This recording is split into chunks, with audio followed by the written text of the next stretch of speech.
마태복음 17장 24절로 27절이죠. 오늘 귀한 말씀을 같이 보겠습니다. 24절부터 27절. 17장 24절로 27절 볼게요. 교독하겠습니다. 가버나움에 이르니 반세계를 받는 자들이 베드로에게 나와 이르되 너의 선생은 반세계를 내지 아니하느냐. 이르되 내신다 하고 집에 들어가니 예수께서 먼저 이르시되 시몬아 내 생각은 어떠하냐. 세상 임금들이 누구에게 관세와 국세를 받느냐. 자기 아들에게냐 타인에게냐. 베드로가 이르되 타인에게니이다. 예수께서 이르시되 그렇다면 아들들은 세를 면하리라. 그러나 우리가 그들이 실족하지 않게 하기 위하여 네가 바다에 가서 낚시를 던져 먼저 오르는 고기를 가져 입을 열면 돈 한 세겔을 얻을 것이니 가져다가 나와 너를 위하여 주라 하시니라. 아멘. 예수님 당시에 쓰던 화폐가 여러 종류가 있는데 생소하고 또 너무나 종류가 많아서요. 외우기가 좀 어렵습니다. 저도 사실 외우기가 상당히 어려운 부분이 화폐 종류가 되겠는데요. 우리 캐나디안은 보통 뭐 페니, 다임, 니꺼, 뭐 쿼터, 그다음에 뭐예요? 루니, 투니 뭐 이렇게 가지 않습니까? 그렇게 해서 이제 화폐 이름을 이렇게 붙이게 되는데 그 당시에는 화폐가 종류가 상당히 많이 있었어요. 첫 번째 유대인들이 쓰는 고유 화폐, 자기 나라의 화폐가 있었고요. 그래서 그 사람들이 쓰는 고유 화폐, 오늘 본문에 나오는 게 이제 고유 화폐 중에 하나가 됩니다. 그게 뭐냐면은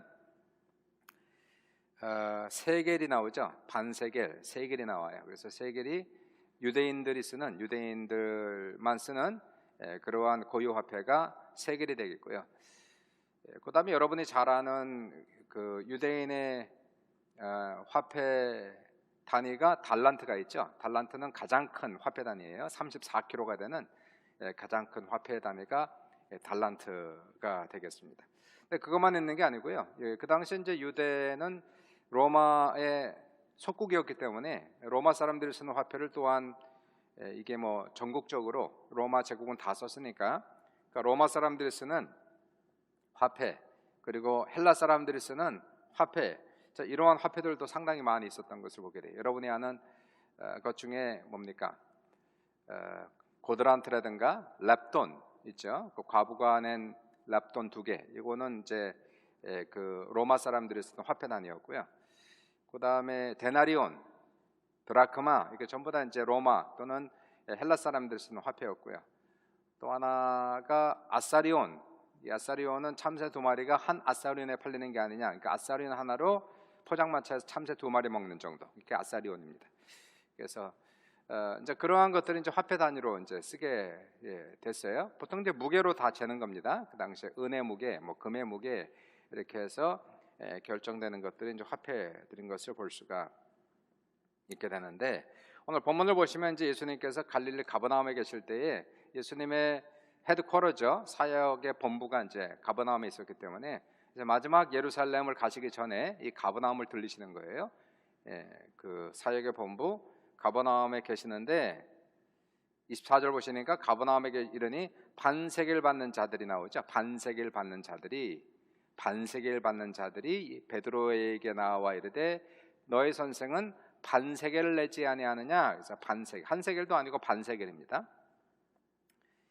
이 반세겔이 뭐냐면요, 그 당시에 모든 이스라엘 성인 남자들, 20세 이상 되는 모든 성인 남자는 매년 반세겔을 내게 돼 있어요. 반세겔. 모든 남자는 똑같이 가난한 자나 부유한 자나 노인이나 젊은이나 할 것 없이 20세 이상 남자는 전부 다 1년에 한 번씩 반세겔의 세금을 내게 돼 있습니다. 무슨 세금이냐면요, 특별 세금인데요. 이 세금은 성전 세금이에요. 성전 세금.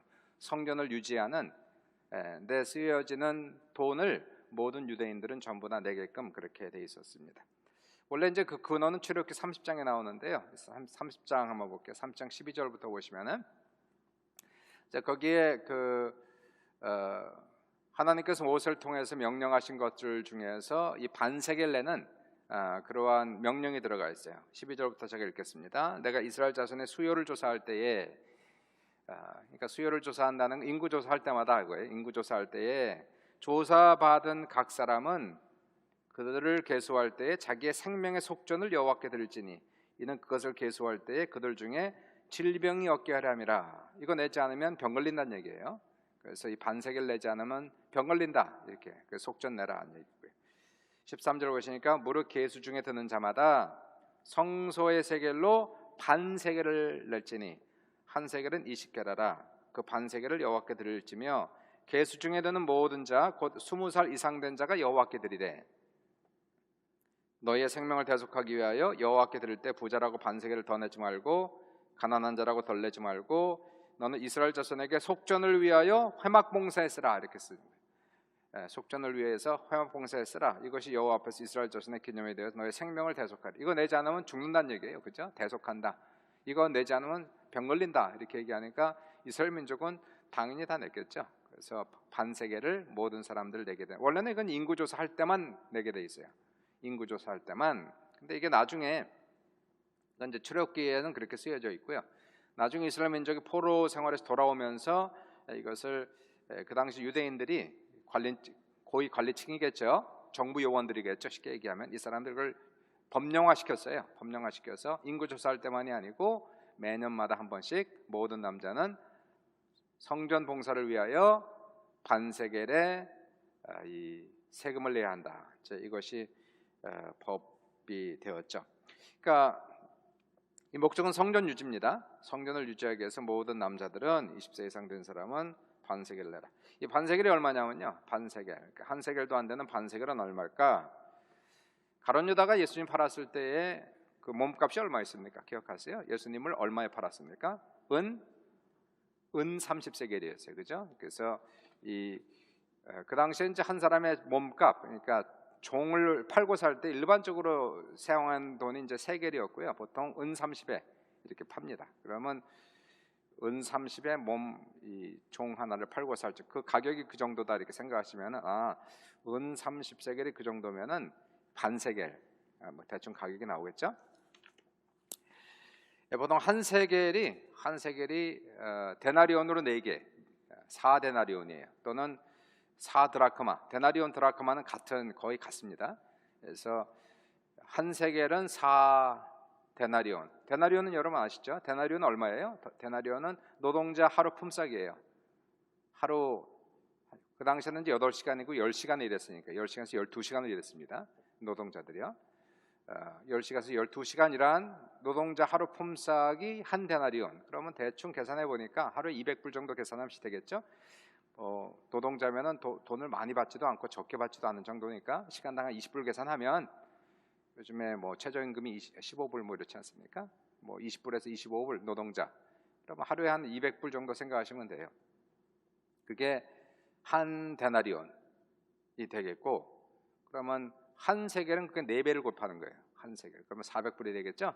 그래서 한 세겔은 한 4데나리온, 그러니까 200에다가 4를 곱하면은 800불 되겠네요. 그렇죠? 800불 정도가 되는 게 한 세겔이 되고, 이거 반 세겔이니까 그걸 반 딱 자르면 한 800불에 반 자르면 400불 되는 겁니다. 그래서 1년에 한 400불, 요즘 돈으로 계산하면은 남자들은 1년에 400불씩 성전 봉사를 위해서 교회에다가 세금으로 바치는, 쉽게 얘기하면 그런 거죠. 교회에다 세금으로 바치, 헌금이 아닌 세금 차원에서 바치는, 이거 의무가 되는 거죠. 의무적으로 교회 봉사를 위해서 이제 한 400불씩 내야 되는, 그 사람이 돈이 많아도 많이 내면 안 되고요, 가난해도 적게 내면 안 되는, 이거는 모든 1인당 똑같이 그 한 사람의 생명의 값이 그만큼이라는 거예요. 뭐 부자라고 그 생명이 더 귀한 것도 아니고 가난하다고 그 사람의 생명이 덜 귀한 것도 아니기 때문에 한 사람의 생명은 똑같은 가치가 있기 때문에 이 속전을 낼 때에는 똑같이 내게끔 그렇게 만들었다는 겁니다. 가난한 사람에게는 부담이 될 수 있는, 뭐 돈이 좀 있는 사람은 전혀 부담이 안 되는데 아주 가난한 사람들에게는 조금 부담이 될 수 있는 금액이 1년에 한 번 반세겔씩 내는 정도가 되겠어요. 언제 냈을까요? 보통 6월절 냅니다. 6월절. 여러분 거기 가시면, 성전에 가면은 성전에 돈 바꾸는 자들이 있었죠. 그럼 왜 바꿨습니까? 이 성전 세금을 내야 되니까 세겔로 바꾸는 사람들이에요. 그래서 그 당시에 쓰는 로마 화폐를 성전 화폐, 성전 세겔로 바꾸는 사람들이 거기 있었다는 거예요. 그래서 보통 이제 6월절이라는 절기가 되면은 그때 이제 한꺼번에 이 돈을 다 내는 거예요. 예배 때에 가서 이 세금이죠. 성전 세금을 그렇게 바꾸어서 내는 사람들이 있었고요. 그런데 이제 모든 사람이 성전에 올 수가 없어요. 저 멀리 사는 갈릴리 지방에 오는 사람들은 매년 올 수가 없어요. 어떻게 매년 옵니까? 올 수가 없어서 세금을 내지 못하는 사람들에게는 징수를 하는 거예요. 그래서 이게 반세계를 걷는 사람들 있죠. 이 사람들이 다니면서 성전에 가서 내야 되는데 성전에서 내지 못한 사람들에게 징수하는 사람들이 오늘 본문에 나오는 반세계를 걷는 사람들이 여기 나오는 거예요. 세금 징수자들입니다. 요즘 말로 하면 tax collectors. 세금을 거들어 다니는 사람들. 강압적이죠, 거의. 강제적으로 강압적으로 이것을 의무니까 이거는 시민으로서 당연히 내야 되는 의무였기 때문에 세금이니까요. 이것을 걷는 사람들이 반세계를 걷는 사람들이 돼요. 이 나라는 그 세금에 대한 유머가 상당히 많아요. 세금, 특별히 이제 가장 많이 쓰는 표현이 이런 얘기가 있어요. In this world, there's nothing certain but death and taxes. 그런 얘기가 있습니다. 이 세상에 죽음과 세금 외에는 확실한 것이 아무것도 없다. 죽음과 세금 외에는 확실한 것이 아무것도 없다. 그만큼 세금은 죽음만큼 확실하다. 다른 표현에 있어 세금은 결코 피할 수 없다 얘기죠. 죽음을 피할 수가 없듯이 이 세상에서 세금은 결코 피할 수가 없다. 누가 죽음을 좋아하겠어요? 좋아하지 않지만 어쩔 수 없이 죽지 않습니까? 세금도 마찬가지라는 얘기죠. 세금 내는 거 좋아하는 사람 한 사람도 없지만 어쩔 수 없이 내야 되는 거 그게 세금이다. 이제 그런 표현으로 하기 위해서 nothing certain except death and taxes 그런 얘기를 해요. 여기 반세계를 징수하는 사람이 이제 예수님께 직접 가지는 않고 베드로에게 찾아와서 이 징수하는 사람들입니다. tax collectors. 이 사람들이 너희 선생은 성전 세금 반세계를 내지 않느냐 이렇게 물어보는 것은 어쩌면 예수님에 대한 꼬투리를 잡기 위한 거죠. 예수님의 성전에 대한 그 당시 성전에 대한 이스라엘 민족의 경외심은 대단했거든요. 성전에 대한 이스라엘 민족의 신앙심은 엄청났거든요. 성전 예루살렘에 있는 성전에 대한 이스라엘 민족의 신앙심 이거는 뭐 굉장했습니다. 근데 예수님이 만약에 성전 세금을 내지 않는다 그러면 꼬투리를 잡힐 수밖에 없죠. 그러니까 이제 꼬투리를 잡기 위한 하나의 그런 질문이었던 것을 볼 수가 있게 돼요. 세금은 피할 수 없고 확실하기 때문에 세금 내지 않으면 반드시 징벌이 있으니까 요즘에도 세무조사 한번 걸리면 골치 아프잖아요. 잘못 걸리면 골치 아프죠. 탈세하면 그냥 이자까지 포함해서 다 토해내야 되니까 세무조사 걸려서 좋아할 사람, 오 할렐루야 세무조사 걸렸어 이럴 사람이 있으니까 아무도 없어요. 다 싫어하는 게 세무조사. 신경 많이 써야 되고요. 준비해야 되고 달래는 거 다 줘야 되고 그리고 나서 결과가 어떻게 나올지는 아무도 모르고 만약에 얼마 두들겨 맞으면 다 내야 되고 세금까지 내야 되는 거. 그러니까 좋아하는 게 아무것도 없어요. 한번 여쭤볼게요. 예수님 세금을 내셨을까 안 내셨을까요? 예수님은 세금을 내셨을까 안 내셨을까요? 성전 세금 오늘 본문에 나오죠. 성전 세금 그 당시 세금이 여러 종류. 이 세상에서 세금 무지하게 많습니다. 소득세뿐만이 아니고 취득세, 토지세, 하여튼 굉장히 많아요. 우리가 사는 모든 물건에 텍스가 다 포함되어 있어요. 보통 우리가 1년 365일 중에서 세금을 내는 게 언제까지 세금을 내냐면 7월 며칠까지 세금을 내고 나머지 건 우리 돈이다 그렇게 얘기할 정도로 세금을 엄청나게 많이 냅니다. 1년의 반 이상은 세금으로 다 빠지는 거예요. 나머지 돈만 우리가 소득이 될 정도로 이 나라가 세금이 그렇게 많이 있습니다. 그 당시에도 세금이 많았어요. 그 성전 세금뿐만이 아니고 그 당시에 유대인들에게는 성전 세금이 있었지만 로마 사람들 그 나라 국가에 내는 세금들이 많이 있었다는 거예요. 그 가이사 황제에게 내야 되는 그러한 세금들 그거 이슈가 됐지 않습니까? 우리가 가이사에게 세금을 내는 것이 옳습니까? 옳지 않습니까? 예수님께서 데나리온을 가져오라. 누구의 형상이냐? 가이사의 것입니다. 그럼 가이사의 것은 가이사에게 하나님의 것은 하나님 돌리라고 얘기하면 세금에 대한 얘기가 나오지 않습니까? 세금은 굉장히 실질적인 이슈예요. 우리의 삶 속에서 신앙인들이 피할 수 없는 것이 세금의 이슈가 되는 거거든요. 세금. 예수님은 세금을 내셨을까 안 내셨을까? 성전 세금은 내셨는데 가이사에게도 세금을 내셨을까? 예수님은 소득세를 내셨을까 안 내셨을까? 어떻게 생각하세요? 예수님을 내셨을까 안 내셨을까? 내셨을 거예요. 왜냐하면 예수님 분명히 가이사의 것은 가이사에게, 하나님의 것은 하나님께 돌리라. 그것은 세금을 내셨다는 얘기거든요. 예수님께서도 만약에 세금을 내야 되는 그러한 인컴이 있었다면 분명히 내셨을 겁니다. 내실 필요가 없음에도 불구하고 내셨다는 거예요. 예수님께서는 사회인으로서 자신이 해야 되는 일은 하셨다는 것을 우리가 성경에서 볼 수가 있게 돼요. 우리가 이제 세금이라는 게 정부에서 만드는 건데요. 이 세금 저 세금 어떤 정부가 들어오면 세금을 더 많이 만들고, 나라가 이번에 이제 팬데믹 터져가지고 정부에서 돈 많이 줬지 않습니까? 이거 다 어떻게 이거 메꾸려고 그럴까요? 다 세금 때리는 거예요. 나중에 이제 이거 다 끝나고 나면 그 다음에 이 세금 저 세금 때려서 이제 다 걷어들이는 겁니다. 이제 세금. 정부에서 만약에 세금을 만들어서 이렇게 징수를 하게 되면은 그 세금을 내지 않으면 탈세가 되는 거죠. 그러니까 사회에서는 죄가 되는 거예요. 탈세가 된 거. 예수님은 근데 어떻게 될까요? 예수님은 세금을 내지 않으면 탈세일까요? 만약에 예수님이 세금을 내지 않았다, 그럼 탈세입니까? 아닙니까? 어떻게 생각하세요? 예수님 만약에 세금을 안 내셨다, 성전 세금뿐만이 아니고 가이사에게, 세상 정부에 내는 세금을 안 내셨다, 예수님이 수입이 많이 있었을까요? 없었을까요? 수입이 있으셨습니다. 헌금 많이 들어왔어요. 그 당시에 이렇게 저렇게 헌금이 들어와서, 아니 예수님도 돈이 있어야 살지, 먹고 살지 않습니까? 제자들도 먹고 살지 않습니까? 그 먹고 사는, 맨날 오병이어 기적 베푼 거 아니에요? 맨날 도리 변화에 떡이 되게 하시고 먹인 거 아닙니다. 물이 변화에 포도주가 되게 하신 것이 아니에요. 그냥 평상처를 잘 차린 거예요. 먹고 마시고 자고. 그럼 거기 들어가는 경비들이 있었어요. 그런 경비들이 여러 가지로 충당이 되는데, 일반적으로 이제 여인들, 이분들이 많이 봉사하시죠. 요한나라든가 마리아라든가 이런 분들이 많이 도와서 예수님의 그러한 경비들을 전부 다 충당을 했고요.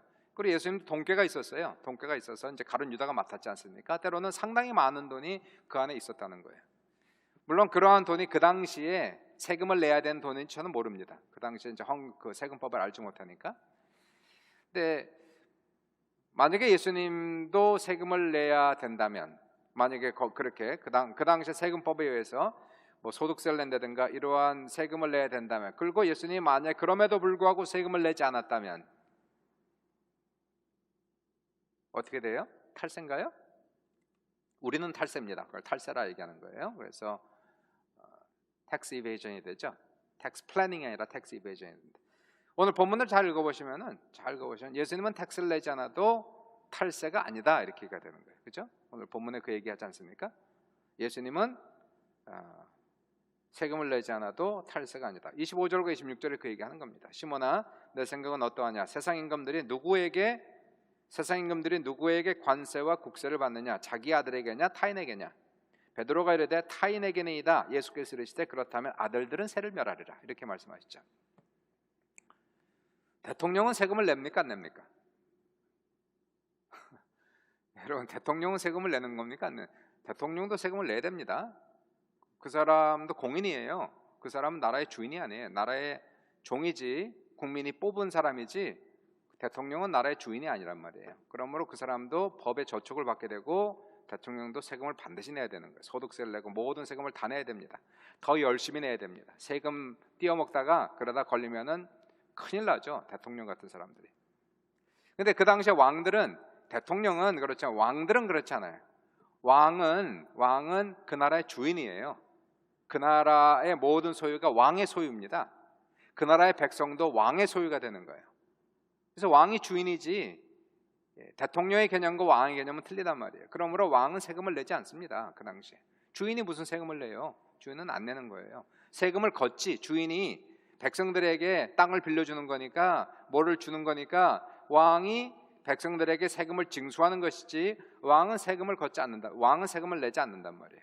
왕과 왕자들은 다 주인이기 때문에 세금을 내지 않습니다. 그 내용이 이 내용입니다. 예수님이 하시는 말씀이, 세상 임금들이 누구에게 관세와 국세를 받느냐? 자기 아들에게냐 타인에게냐? 베드로가 이르되 타인에게입니다. 그러면 아들들은 세를 멸하여, 왕도 아들들도 세금을 내지 않는다. 그러니까 예수님 한번 생각해 보세요. 예수님도 세금 면제 대상자다, 이렇게 얘기하시면 돼요. 그 당시에도요, 세금을 반세계를 내는 자들이 있었는데, 반세계를 내야 되는데 그 중에서도 면제자들이 있었어요. 반세계를 내지 않아도 되는 사람들이 있었습니다. 누가 안 냈을까요? 예수님도 냈는데 누가 건방지게 세금을 면제받았느냐 이거예요. 누가 면제받았을까요? 제사장들은 면제를 받았어요. 그 성전에 섬기는 제사장들은 반세계를 내지 않아도 되는 특별 면제를 받았단 말이에요. 근데 예수님은 면제를 못 받았어요. 성전의 주인이신데 하나님의 아들이신데 면제를 못 받았어요. 돈을 내라고 찾아왔어요. 징수를 받았어요. 예수님께서 원리적으로 볼 때에는 그 얘기를 하시는 겁니다. 나는 세금 낼 필요가 없다 얘기예요. 성전의 주인이 왜 세금을 내느냐 얘기죠. 성전 봉사를 위해서 내가 세금을 걷어야지 왜 세금을 내느냐 이 얘기죠. 하나님의 아들이 하나님이 온 세상을 창조하시고 세상 나라 사람들에게 이 땅을 빌려준 것인데 왜 하나님께서 세금을 냅니까? 왕들에게 걷어야지 당연히. 그러니까 예수님께서 하시는 원리는 그 얘기를 지금 하는 겁니다. 예수님은 세금을 내지 않아도 탈세가 아니다. 그럼에도 불구하고 예수님은 세금을 내셨다. 지금 그 내용이 여기에 지금 나오고 있는 겁니다. 헌금과 세금은 틀린 겁니다. 같은 게 아니에요. 세금은 의무, 징수예요. 의무며 징수하는 거예요. 안 내면은 강제적으로라도 내게 하는 겁니다. 그게 세금이죠. 세금은 의무고 징수의 의미가 있는 거예요. 세금은 안 낼수록 좋은 게 세금입니다. 그게 탈세가 아니라면 절세를 하는 거죠. 가능한 한 최선을 다해서 절세하는 것이 지혜로운 거예요. 많이 내면 뭐 좋지 뭐. 그러나 안 내도 되는데 내는 것은 그건 지혜라고 얘기할 수 없는 거죠. 이 세상 법이 있으니까 그 법 안에서 잘 생각해서 가능한 한 세금을 그 법 테두리 안에서 안 낼 수 있는 그것은 이제 텍스 플래닝이다 그렇게 얘기하는 거예요. 세금 관리를 하는 거죠. 그렇게 해서 우리가 세금을 덜 낼 수 있는 덜 낼 수 있도록 좋은 것이 세금이다. 세금은 어쩔 수 없이 내는 겁니다. 세금은 내야죠. 안 내면 문제가 생기기 때문에 안 내면 불법이기 때문에 세금은 내는 건데요. 헌금은 그렇지 않잖아요. 헌금은 징수하는 게 아니에요. 헌금은 강제로 내게 하는 게 아닙니다. 물론 우리가 헌금은 독려는 해요. 격려는 합니다. 헌금을 내는 게 좋다고 성경의 말씀에 써 있고 또 헌금을 내면 하나님께 복을 받는다고 우리가 여러 가지로 독려하지만 격려하지만 헌금은 결코 강요는 하는 게 아니에요. 성경에도 그렇게 나와 있으니까 하나님은 강제로 내는 걸 좋아하는 게 아니라 어떤 사람을 좋아하신다고요? 즐겨내는 자를 사랑하시는지라 이렇게 얘기하거든. 하나님께 뭐 강제로 드리고 세금은 강제로 내야 되지만 헌금은 결코 강제로 내는 게 아니다. 인색함으로나 억지로 하지 말지니 하나님은 즐겨내는 자를 사랑하시느니라. 그래서 헌금은 즐거운 마음으로 드리는 게 헌금입니다. 헌금은 우리의 마음이 열리면 우리의 지갑도 열리는 거죠. 신앙이 자라가면 헌금은 내게 돼 있어요. 그러니까 뭐 강제로 얘기한다고 내는 게 아니고 신앙의 발전과 깊은 관련이 있는 겁니다. 내가 하나님을 정말 사랑하고 은혜 받고 성령 충만하고 하나님을 정말 사랑하면 자기가 원하는 대로 뭐 11조만 드리겠습니까? 그 이상으로도 자원하는 마음으로 힘에 지나도록 내는 게 헌금이에요. 그게 헌금입니다. 근데 은혜를 못 받으면 그러면 그거 어떻게 그걸 강제적으로 얘기할 수가 있어요? 안 되는 거죠. 즐겨낸다는 것이 참 재미있는 것이 성경에 즐겨내는 자를 사랑하시니라 이 말씀이 있는데 그 단어가 헬라말로 hilarious 단어는 깔깔 웃는다 그런 표현이거든요. 너무너무 재미있어서 배꼽잡아 웃을 때 he's hilarious. 그 사람 무지무지하게 웃긴다는 단어를 쓸 때 hilarious를 단어 쓰는데 하나님께서는 하나님 loves hilarious giver, cheerful giver. 즐겨내는 자, 웃으면서 춤추면서 하나님께 드리는 자를 하나님이 사랑하시느니라. 어떤 미친 사람이 세금 낼 때 너무 좋아서 할렐루야 나 세금 냅니다 이런 사람이 어디 있습니까? 어쩔 수 없이 그냥 뭐 이게 뭐 의무니까 내는 건데 헌금은 틀리단 말이에요. 헌금은 그런 세금의 개념을 가지고 있다면 그건 정말 잘못된 겁니다. 하나님께 세금 드리듯 내는 게 아니고요. 그냥 하나님께 내가 은혜를 받았으니까 내 생명인들 못 드리겠습니까? 내가 전체를 다 못 드리겠습니까? 하나님께 번제를 못 드리겠습니까? 다 태워 못 드리겠습니까? 내가 하나님께 드리는데 하나님께 다 돌려주시는 걸요. 하나님께서 헌금의 의미는 너무 틀리다는 것을 보게 되죠. 예수님께서 이제 그 말씀을 하시고 베드로에게 이제 베드로야 가서 낚시를 던져서 고기를 잡아라 그렇게 얘기했어요. 그래서 이 베드로가 가서 그물을 던진 게 아니라 낙지 바늘을 던졌습니다. 낙지 바늘을 던졌더니 고기가 한 마리가 탁 잡혔어요. 이만한 고기가 잡혔어요. 그래서 입을 딱 열어보니까 뭐가 있을까요? 거기에 얼마가 있었을까요? 돈이 한 세겔, 반세겔 반세겔. 그래서 예수님의 반세겔과 베드로의 반세겔을 합쳐서 한 세겔을 가지고, 그래서 그 반세겔 받는 사람에게 예수님의 반세겔과 베드로의 반세겔을 주었다라고 얘기하는 거예요. 재미있는 기적 사건인데요, 마태복음에만 나오는 기적 사건입니다. 다른 복음서에 나오지 않는 기적 사건이고, 그리고 수많은 기적 사건 중에 예수님이 자신을 위해서 행한 유일한 기적 사건, 다 남을 위해서 했지 기적이요. 뭐 오병이의 기적, 무슨 기적 다 사람들이 필요해서 예수님께 찾아와서 그래서 기적을 베풀었는데, 예수님께서 당신 자신을 위해서 행하신 유일한 기적 사건이 바로 이 기적 사건이에요. 그래서 이 물고기를 잡아서 그리고 그 입에서 한 세겔이 나오게 하는 사건, 참 기적 아닙니까? 놀라운 거예요. 신기하고 놀라운 일인데요. 이 말씀을 가만 보면서 참 하나님이 원하시면 물고기를 통해서라도 우리에게 돈을 주신다는 것을 우리가 보게 돼요. 물고기 입에 돈이 있더라. 참 기적입니다. 물고기 잡았더니 그 안에 금덩어리가 있더라. 신기하지 않습니까? 그 우리의 필요를 아시고 정확하게 채워주시는 분, 그것도 일전도 틀리지 않고 반세겔 딱 한 세겔을 주시는 분. 하나님이 원하시면, 하나님께 허락만 하시면 하나님 물고기를 통해서라도 우리에게 필요한 것들을 공급하신 하나님이라는 것을 보게 됩니다. 우리가 잘 아는 그 이야기 중에 조지 밀러 얘기는 뭐 늘 나오는 얘기 아닙니까? 기도의 사람, 믿음의 사람. 그래서 이분이 기도와 믿음으로 2,000명의 고아를 이렇게, 고아의 아버지 조지 밀러, 항상 그에 이렇게 이 식탁에 가면은 이렇게 그림 하나 그려 있죠. 어떤 할아버지가 빵 하나 올려놓고 기도하는 장면. 조지 밀러거든요. 그 할아버지가 기도의 아버지, 믿음의 아버지, 2,000명의 고아를 기른 아버지, 단 한 번도 돈 달라고 요청하지 않은 오직 믿음으로. 이분은 고아를 키우는 것도 중요했지만, 그분은 조지 밀러는 그분의 책을 가만히 이렇게 읽어보시면은 그분은 믿음을 테스트하고 싶은 마음이 있었어요. 정말 단 한 번도 나는 돈 달라는 얘기하지 않겠다. 정말 하나님이 공급하신 하나님인 것을 체험하고 싶다. 그게 이제 그분의 가장 큰 소원이었죠. 그래서 일부러 의도적으로 사람에게 결코 자기의 필요성을 얘기하지 않았습니다. 돈을 달라는 편지도 보내지 않아요. 오직 기도로 믿음으로 키운 그 분이 아주 그 초창기였던 것 같아요. 고아들이 한 30명 있었을 때, 그때 고아원을 운영하고 있었을 때 하루는 음식이 다 떨어진 거예요.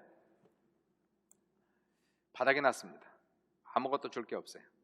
근데 조지 밀러 목사님은 늘 하던 대로 점심시간에 애들을 식탁에 다 앉혀놓고 30명을 다 앉혀놓고 접시를 30개 다 깔아놓고 물컵 하나 다 30개 올려놓고, 그리고 아이들과 함께 앉아서 아무것도 없는 식탁에서, 그리고 애들과 함께 손을 붙잡고 기도를 드리죠. 하나님 앞에 감사기도 올려요. 하나님, 오늘도 우리에게 일용할 양식을 주심을 진심으로 감사하다.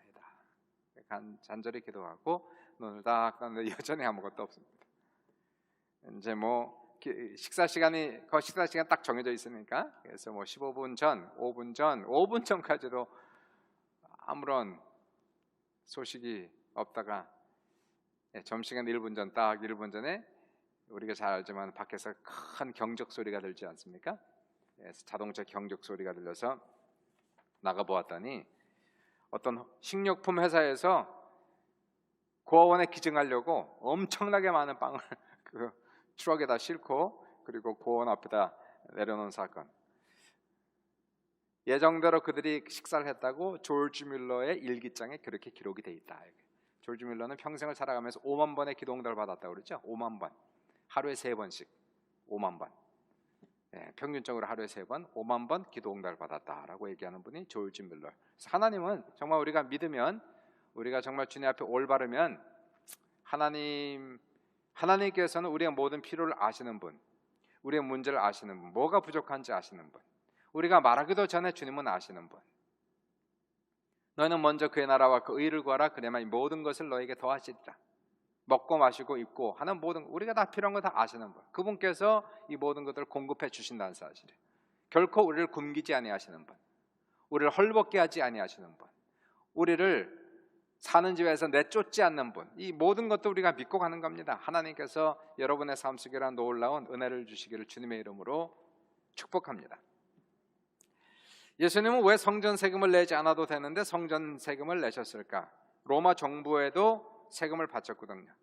이 온 세상의 주인이신데 세금을 받아야 될 분이 왜 세금을 냈을까? 그 이유를 혹시 아세요? 세금을 받아도 될 분이 왜 세금을 내셨을까? 그 이유는 뭘까? 성경에 나옵니다. 어디 나올까요? 27절에. 본문을 보시면 저는 본문으로 항상 설교를 하기 때문에 본문을 보시면 답이 항상 다 나오게 돼 있어요. 27절을 보시니까 27절에 뭐라고 써 있습니까? 그러나 우리가 뭐예요? 그들이 실족하지 않게 하기 위하여, 실족하지 않게 하기 위하여 세금을 내라, 이 얘기를 지금 하시는 거죠. 실족한다는 단어를 한번 볼게요. 실족하게 한다. 이 단어가 헬라말로 스칸달리죠. 헬라말로 하니까 잘 모르겠죠? 영어로 할게요. 스캔달, 아십니까? 스캔달. 스캔달 빠졌다. 스캔달이다. 이 단어예요. 스캔달. 이 단어, 스캔달. 사람들로 하여금 스캔달에 걸리지 않게 하기 위하여, 이제 쉽게 하면 이거죠. 근데 우리가 생각하는 스캔달하고 우리가 일반적으로 그래, 그 사람이 그런 짓을 했어? 이런 스캔들하고 여기 나오는 스캔들하고는 조금 이제 의미적 약간 비슷한 점도 있지만은 정확하게 그 의미는 아닙니다. 말 그대로요. 오늘 실족이라는 단어를 쓰고 있는데 스캔달리조라는 단어는 사람 앞에 거치는 돌도 넘어지게 하다, 넘어지게 했다는 거예요. 넘어지게 하다. 좀 더 약하게 보면은 영어 성경에는 offended, 이렇게 offended, 사람들이 굉장히 기분 나빠하는, 굉장히 이렇게 오펜드가 되는 거 있지 않습니까? 그 사람의 말 한마디에 엄청나게 이게 그냥 상처가 되는, 오펜드가 된다, 이제 보통 그렇게 쓰는데 영어 성경은 오펜드라는 단어를 썼어요. 한국말은 실족이라는 단어, 좀 더 강한 그런 표현을 썼는데, 실족하지 않게 하기 위하여 세금 내라 이거예요. 세금을 낼 필요가 없는 분인데 세금을 받아야 될 분이 세금을 내는 그 이유는 무엇일까요? 이러한 일로 쓸데없이 사람들을 기분 나쁘게 하거나 싸우거나 논쟁하지 말란 얘기예요. 이러한 작은 일 가지고 지금 싸울 일이냐 이 얘기죠. 자, 이 모든 일은 싸울 일이 아니다. 이런 걸로 인해 사람들로 하여금 실족하게 하거나 사람들이 복음으로 오는데, 믿음으로 오는데 방해하거나 그렇게 하지 말란 얘기예요. 이제 그게 이제 여기 나오는 실족이란 단어가 됩니다. 예수님은 비본질적인 일에 대하여 비본질적인 일에 대해서 구태여 다투지 말라 얘기해요. 비본질적. 설사 내가 옳고 네가 틀려도 그런 작은 일 가지고 다투지 말란 얘기예요. 왜 말씀을 하냐 이거예요. 그런 것에 휘말려 들어가지 말란 얘기죠. 쉽게 얘기하면 그런 스캔들에 빨려 들어가지 말란 얘기예요. 사람들하고 관계 속에서. 물론 예수님은 싸워야 될 땐 싸우셨습니다. 강하게 싸우셨습니다. 헤로드 왕을 여우라고 부르기도 하고, 겁나게 왕을 여우라고 막 불러요. 성전의 상을 뒤엎고 싸우고, 그거 주님이 하셨습니다. 복음을 위한 것이라면 생명 걸고 싸웠어요. 복음을 위한 것이라면. 그러나 복음을 위한 것이 아니라면 에너지 낭비하지 말란 얘기죠. 그러한 일에. 비본질적인 일 앞에서, 비본질적인 일에는 비본질적인 그러한 일 가지고 그냥 말싸움을 하는 사람들이 있어요. 자존심을 막 내세우는 사람들이 있어요. 물론 내가 옳을 수 있습니다. 저 사람 틀릴 수 있어요. 근데 그거 내가 이긴들, 그 말싸움에서 이긴들, 내가 논리가 맞다고 내가 그래 주장하고, 그리고 결론적으로 이렇게 난들 무슨 도움이 온 겁니까? 그냥 내 자존심만 세운 거 외에는 다른 게 없었단 얘기죠. 이거는 비본질적이다 그 얘기하는 거예요. 그냥 맞춰주라, 내 자존심 내리고 그 사람 맞춰주라는 얘기예요. 그래, 내가 맞고 네가 틀리지만 너 맞았다고 그래, 이제 이렇게 얘기하는 거 아니겠어요? 네가 맞았다, 네가 잘했다, 이렇게 얘기해 주는 거죠. 그냥 그게 구태여 주님의 영광을 위한 것도 아니고 복음이 하나의 영혼을 구하기 위해서 하는 것도 아닌데 왜 그런 걸 쓸데없이 논쟁을 하고 싸우고, 그 사람이 속물이니까 그런 일이 있다는 거예요. 예수님처럼 큰 사람들은 그런 가지고 싸우지 않습니다. 오늘 이제 제목이 그래서 영적 정체성이라고 했는데, 내가 누구인지 알고, 이제 결론적으로 얘기하면 이거예요. 내가 누구인지 알고, 내가 하나님 앞에 얼마나 귀한지 알면, 내가 누구인지 알면, 내가 정말 누구인지 알고, 내가 얼마나 하나님 앞에 귀한 존재인지 알면 사람들 앞에 나를 나타낼 필요가 없지요. 자랑할 필요 없죠.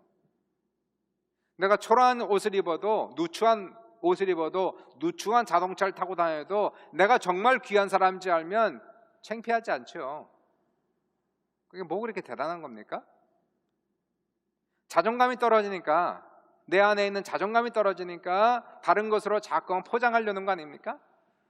내 안에 텅텅 비었으니까 세상 것으로 채우려는 거 아닙니까? 내가 꽉 차 있는데, 내가 예수로 꽉 차 있는데, 내 안에 하나님의 사랑으로 꽉 차 있는데 뭐가 더 필요해요? 여기에 뭐를 자꾸 더덕더덕 붙여야 됩니까? 거기에 뭐 세상 것으로 붙여놓고 저걸로 붙여놓고, 그래서 사람들이 볼 때는 좋을 수 있지만, 사람들이 부러워할 수 있지만은 하나님 앞에서는 아무 쓸데없는 거란 얘기예요. 자, 이것이 제가 보기에는 한 가지 유혹 중에 하나입니다. 자꾸만 세상적, 자기 내 속을 채워야 되는데, 꽉 차야 되는데, 하나님의 것으로 꽉 차야 되는데, 이게 없고 그냥 텅텅 비어있는 그 세상 것으로 자꾸만 포장하려고 하는 세상의 유혹이 있다는 거예요. 그게 이제 예수님이 받은 유혹 아닙니까? 마귀가 두 번째 성전 꼭대기에 올라가 세우고 뛰어내려라. 왜 성전 꼭대기예요? 사람들이 다 보는 앞에서 뛰어내리라는 얘기예요. 뛰어내려라. 기록되었을 때 천사들을 보내요. 내 발이 땅에 부딪히지 않게 하리라. 사람들에게 한번 좀 쇼오프 보여주라는 얘기 아니겠어요? 자랑 좀 해봐라. 내 공명을 좀 세워봐라. 멋있게 한번 나타내봐라. 그래서 하나님의 아들인 걸 보여줘라. 근데 문제는 뭐냐면, 내가 하나님의 아들이라면 라는 거기를 걸고 들어가는 거예요. 그러니까 우리가 여기에 보시면은, 우리 안에 이러한 정확한 정체성이 없으면, 내가 누구인지 알지 못하고, 하나님의 아들이면 내가 얼마나 하나님 앞에 귀한 존재인지 알지 못하면 끊임없이 무슨 유혹이 따를까요? 세상 것으로 뭔가 보여주고 싶은, 보여줘야 되는 그것으로 자기의 어떠한 목마름을 달래주는 이러한 속물의 삶을 벗어날 수가 없다는 것을 우리가 볼 수가 있게 돼요. 세상에 너무 많습니다. 이런 사람들이 보면. 이게 이제 오늘 본문에 나오는 이제 영적 정체성에 대해서 결국은 예수님께서 그것으로 얘기를 마치는 거예요. 사람들에게, 사람들 실족하게 하지 않기 위하여 그냥 줘라. 나는 낼 필요가 없지만, 내가 거둬야 되지만, 그거 가지고 싸우고, 그게 복음을 위한 것도 아니고 영혼을 구원하는 것도 아니고, 오히려 사람들로 하여금 복음에 들어오는데 방해가 되는 거라면 차라리 그냥 내가 내 자존심 내려놓고, 그리고 내가 차라리 손해보는 게 낫다, 이 얘기하는 게 지금 오늘 예수님의 말씀입니다. 그러니까 정말 중요한 것은 우리 안에 있는 내면의 세계가 꽉 차는 건 참 중요한 것 같아요. 내가 정말 누구인지 알고, 하나님 앞에서 어떠한 존재인지 알고, 내가 얼마나 귀한 존재인지 알면, 그리고 그 사랑으로 가득하면 부러울 게 아무것도 없습니다. 부족할 게 아무것도 없습니다. 나타낼 것도 필요 없습니다. 사람이 몰라줘도 됩니다. 우리 주님만 알아주면 되는 거예요. 그걸로 감사하는 겁니다. 오늘 본문의 내용은 그러한 내용을 쭉 담고 있는 것을 우리가 볼 수가 있고, 여러분, 하나님께서 여러분을 정말 사랑하십니다. 하나님이 귀하게 여기셔서 예수 그리스도를 주시기까지 사랑하셨고, 보혈의 피로 속량하셔서 하나님의 자녀가 되게 하신 사람들, 여러분은 뭐하고 바꾸겠어요? 예수님의 피값 주고 바꾼 그러한 귀한 존재인데, 세상의 해와 달과 바꿀 수 있습니까? 그보다 훨씬 더 귀한 존재가 여러분의 인생이다 하는 것을 우리가 깨달아 알면 우리 안에 자족함이 온다는 거예요. 감사함이 찾아온다는 겁니다. 오늘도 우리 안에, 여러분의 안에 하나님의 은혜가 넘치시기를 주님의 이름으로 축복합니다.